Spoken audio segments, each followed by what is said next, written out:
గోపుడొక్కల నాటరమానం అంబాయాని ధరణికి వరిగే నా అంబాయాని ధరణికి వరిగే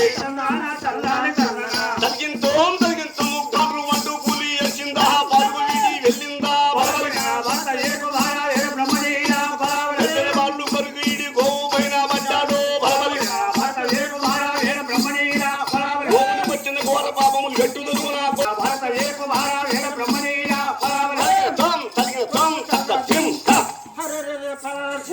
కొండలో నువ్వుండా కానరా గుజ్జిముండా ఇదేంద్రా ఇదే ఒరే బామ్మది నీకు బాగా శంకలు ఎత్తిట్టారా ఏ బామ్మది అంటే నీకు నాకు వర్షం రా 2026 సరిగానే 2 కర్రలు చేసుకొస్తావు ఎందుకురా ఇది నాకేం ఎదురు తిరుగుతావు ఎదురు తిరగొట్టేటో నేను తమ్ముడు అన్న ఇప్పుడు బామ్మడి అంటాడు ఏ వర్షవాయి ఇప్పుడు ఏ లేవు పొద్దున్న దాకానే అంటే ఈడో చేస్తాలే అక్కడ పంపుతాలే ఆ సాగు పంపుతున్నట ఏ పంపుతున్నా ఫస్ట్ ఏజ్ వస్తుంది నాకు సరేలే మంచిదే నాకు ఫస్ట్ ఏజ్ ఎత్తుకొస్తుంది అయితే నీళ్ళకి వచ్చిందా గోవు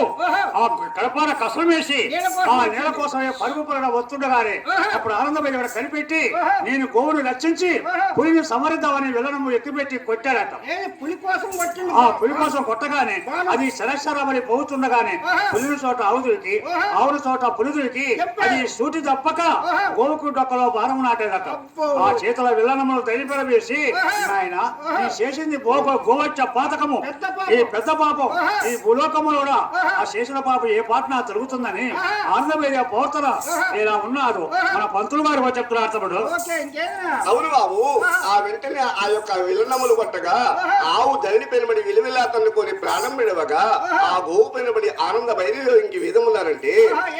సింహాశాధములు గోవును పట్టగా కొట్టి దివానంబా ఏ జన్మమున చేసిన పాపం పెరగనైది దేవా పోతున్న కర్మ ఫలము విందో